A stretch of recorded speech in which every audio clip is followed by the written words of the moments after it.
महाराष्ट्र सायबरच्या मदतीने आतापर्यंत 4650 लिंक्स या डिलीट करून घेतलेल्या आहेत. त्याच पद्धतीने सोशल मीडियावरती आक्षेपार्ह पोस्ट पुन्हा पुन्हा टाकणाऱ्या एकूण 451 अकाउंटला कायमस्वरूपी काढून टाकलं. 20 भारतीय संविधान पीडितेचा जगण्याचा अधिकार, गोपनीयतेचा अधिकार आणि प्रतिष्ठेचा अधिकार यांचं संरक्षण करतं. जुलै 2025 मध्ये मद्रास उच्च न्यायालयाने एका महिला वकिलाचे तिच्या संमतीशिवाय चित्रण केलेले खाजगी स्वरूपाचे फोटो व्हिडिओ तात्काळ 48 तासांच्या आत काढून टाकण्याचे आदेश दिलेले होते.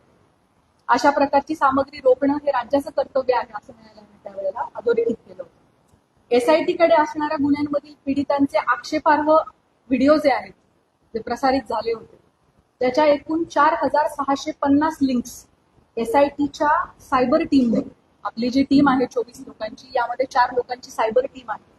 या सायबर टीमचं पूर्ण वेळ कर्तव्य हे होतं की प्रत्येक काही मिनिटांनी काही नवीन अपलोड झालंय का ते शोधणं आणि त्याला रिपोर्ट करणं. सो आपली ही जी एसआयटीची सायबर टीम आहे तिने महाराष्ट्र सायबरच्या मदतीने आतापर्यंत 4650 लिंक्स या डिलीट करून घेतलेल्या आहेत. त्याच पद्धतीने सोशल मीडियावरती आक्षेपार्ह पोस्ट पुन्हा पुन्हा टाकणाऱ्या एकूण 451 अकाउंटला कायमस्वरूपी काढून टाकण्यात आले. पीडितांचे आक्षेपार्ह व्हिडिओ प्रसारित केल्याप्रकरणी आतापर्यंत 2 गुन्हे देखील दाखल झाले आहेत. सदरचे गुन्हे हे सातपूर पोलीस स्टेशन नाशिक शहर आणि कोपरगाव पोलीस स्टेशन अहिल्यानगर या ठिकाणी दाखल असून संबंधित घटकच त्याचा तपास करत आहेत आणि त्यामध्ये आजपर्यंत एकूण 6 आरोपींना अटक देखील करण्यात आलेली आहे. दिल्ली उच्च न्यायालयाने अलीकडेच एका विनयभंगाच्या प्रकरणाशी संबंधित बदनामीकारक स्वरूपाच्या सोशल मीडिया पोस्ट्स काढून टाकण्याचे आदेश दिलेले आहेत आणि आरोपीची प्रतिष्ठा जपण्यासाठी आणि त्याला निपक्ष सुनावणी मिळण्याची खात्री करण्यासाठी न्यायालयाने ही स्टेप घेतली. एसआयटीकडे असणारे सर्वच तपास हे अतिशय संवेदनशील प्रकारचे असल्यामुळे त्याविषयीची जी माहिती आपल्याला सांगणं शक्य आहे ती माहिती मी आपणास याद्वारे दिलेली आहे. आपल्या सगळ्यांच्या मनामध्ये या प्रकरणाविषयी अनेक प्रश्न आहेत, मला त्याची पूर्णतः कल्पना आहे.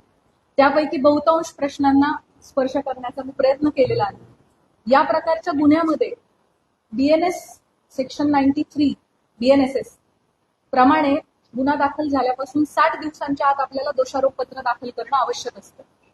आपल्याकडचा या प्रकारचा पहिला गुन्हा हा नाशिक शहरामध्ये 17 मार्च 2026 रोजी दाखल झालेला आहे आणि एसआयटीकडे त्याचा तपास 20 तारखेला आला, 3 दिवसानंतर. त्याचे ऑलरेडी 20 दिवस संपलेले आहेत आणि आणखी 40 दिवस अवधी आपल्या हातामध्ये आहे पहिल्या गुन्ह्यासाठी आणि उरलेले 7 गुन्हे आहेत ते देखील पुढच्या आठवडाभराच्या कालावधीमध्ये दाखल झालेले आहेत.